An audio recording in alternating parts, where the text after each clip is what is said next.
Alright, let's jump straight into this explainer and see how over 800 years of bloody successions, betrayals, and warfare actually forged our modern concepts of law and the state. You know, it's incredibly easy to look at the British monarchy today and just see the pomp, the circumstance, the giant palaces. But what we're going to unpack today is the raw, violent, and highly strategic machinery of state building. Our modern world was quite literally hammered into existence on these medieval anvils. To make sense of this massive, sprawling history, we're going to travel through 5 distinct eras. We'll start with the birth of a kingdom, push through the Norman Conquest, navigate a period of law, order, and anarchy, survive the War of the Roses, and finally arrive at the Tudor Golden Age. So, let's kick things off with our first era, the birth of a unified kingdom out of the Anglo-Saxon world. Picture England in the late 700s. It didn't even exist as a unified land yet. It was just this chaotic checkerboard of Angles, Saxons, Jutes, and Britons, pretty much constantly at each other's throats. The consolidation really kicks off with Egbert III of Wessex, who began the brutally long process of pulling these disparate kingdoms together. Fast forward a bit to his grandson, Alfred the Great. When Viking invaders essentially overran the island, Alfred was pushed all the way back into a literal swamp. But he actually emerged from the marshes, defeated the Danes, and saved his kingdom. Finally, in 927 AD, Athelstan pushed north, conquered the last Viking stronghold at York, and became the very first true king of a united England. But how Alfred the Great dealt with those Viking invaders is brilliant, because he didn't just use swords, he used legal frameworks. Instead of trying to permanently annihilate the Danes, which was probably impossible, he established Dane law. He effectively divided the country. Saxons got the south and east, Danes got the north and west. What you should really take away from this is that early leaders recognized the absolute power of legal assimilation. In fact, that exact geographical divide still echoes culturally and politically in Britain today. Which brings us to our second massive turning point, 1066 and the Age of Castles. In 1066, King Edward dies without an heir, and boom, that thrusts the island into a massive clash that kicks off the brutal era of the Normans. At the Battle of Hastings, you've got the Anglo-Saxon king, Harold Godwinson, relying heavily on traditional foot soldiers and these static, incredibly heavy shield walls. On the other side, William of Normandy brings dynamic, combined arms tactics to the field. We're talking cavalry and archers working together. William literally faked a retreat to pull the English out of their tight formation, and it worked flawlessly.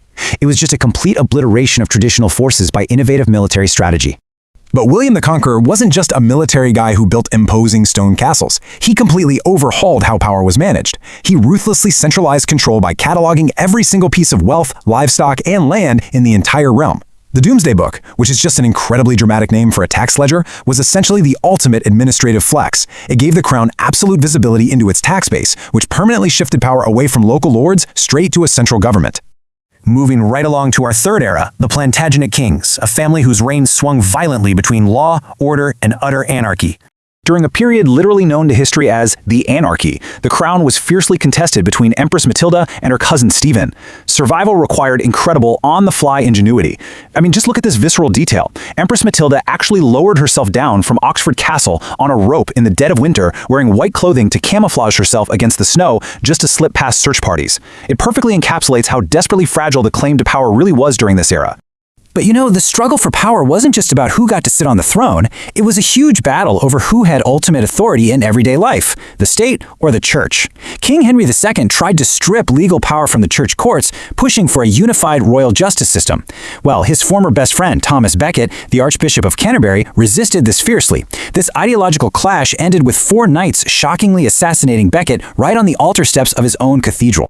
So this ongoing tension eventually snaps during the reign of King John. A notoriously terrible administrator and military leader, John alienated his barons so badly that they just flat out revolted. To stop a civil war, he was forced to sign the Magna Carta.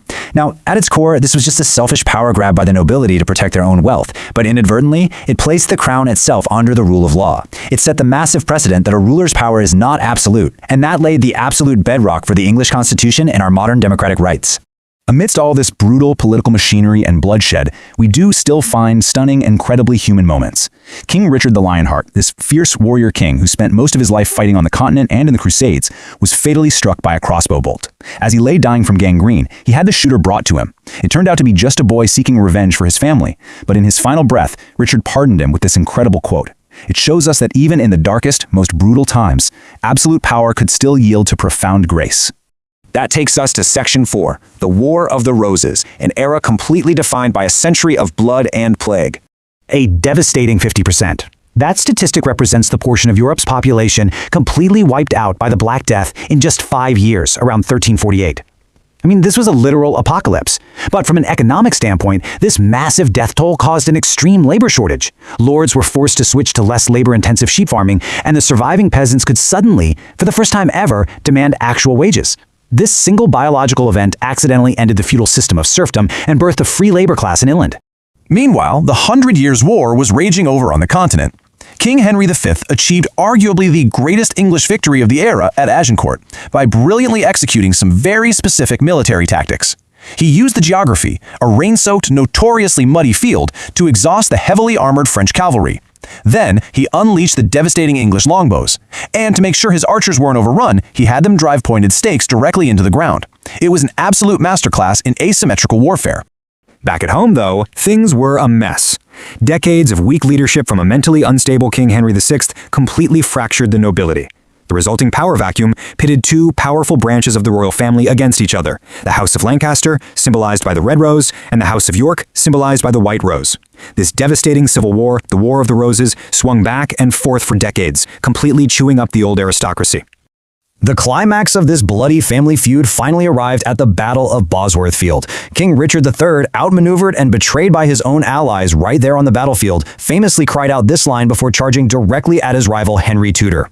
Richard was overwhelmed and killed, marking the violent end of the Plantagenet kings. According to legend, his crown was found under a bush and placed directly onto Henry Tudor's head.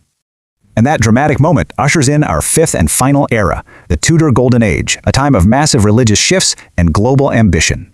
So how did one king's desire for a son permanently fracture the Christian world? We all know Henry VIII for his physical size and his 6 wives, but the underlying historical engine here was a desperate, ruthless quest for a legitimate male heir to secure the incredibly fragile Tudor dynasty. This chaotic succession of queens, divorced, beheaded, died, divorced, beheaded, survived, was fundamentally a national political crisis dressed up as a marital one. You see, Henry's split from Rome wasn't born out of some deep theological awakening. It was a highly calculated political move for personal gain. When the Pope refused to annul his first marriage, Henry just passed the Acts of Supremacy, making himself head of the Church of England.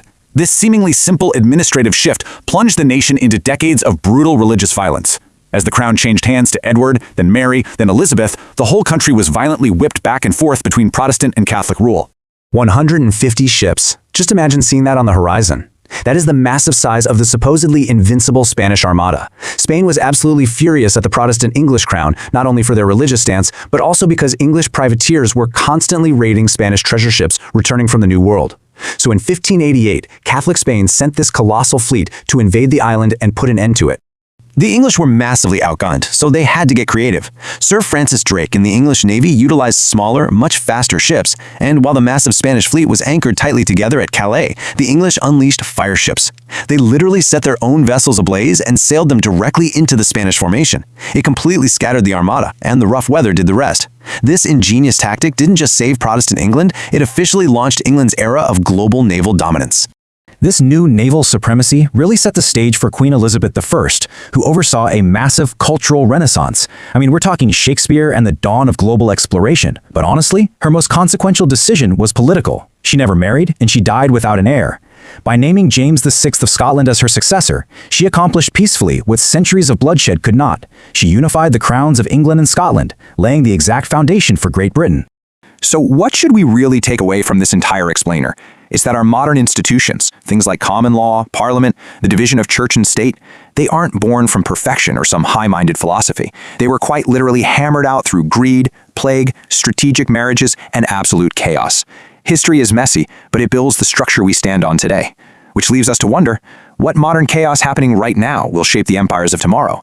Thanks for learning with me today, and I'll catch you in the next one.